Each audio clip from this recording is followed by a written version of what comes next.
Hey, Corey Eubanks here. I'm a managing broker in the state of Washington and a principal broker in the state of Oregon. And I'm here today to give some repair negotiating tips for home sellers. You may have seen my video for home buyers, and now we're flipping the script. So, home sellers, remember, first thing, this is a negotiation. You're not selling something at a store.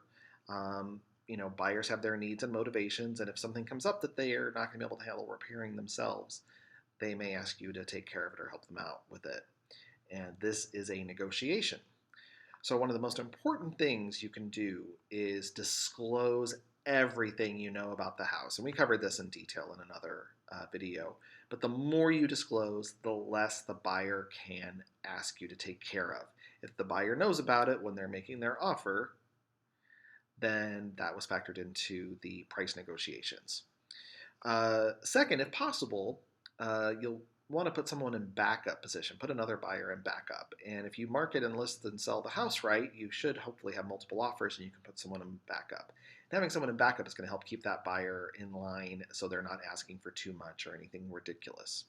Keep in mind, something serious might still come up, and that will need to be dealt with either by that buyer, another buyer, or you. Depends on the situation.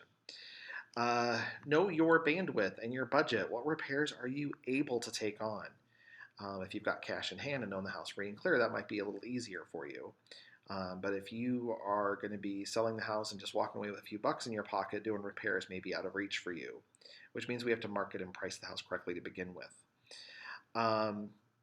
Do as many repairs as you can before hitting the market.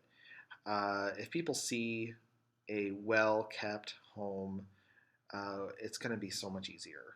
And also be prepared to walk away. Now, the way real estate contracts work, sellers can't cancel, but you can hold the line and just say no, and basically forcing the buyer to cancel if they're not able to take stuff on.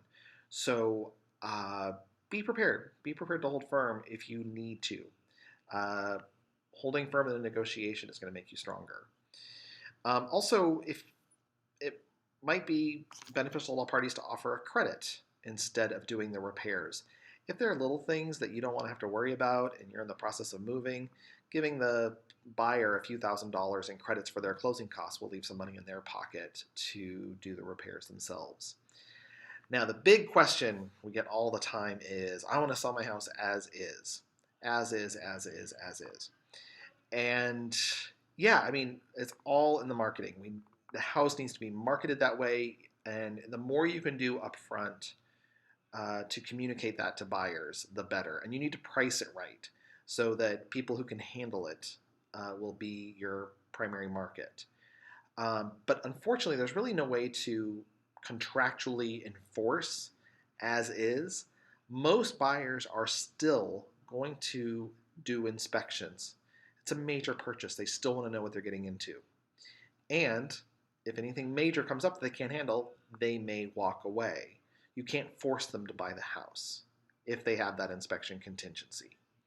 And it's pretty rare to find a buyer who doesn't do any inspections.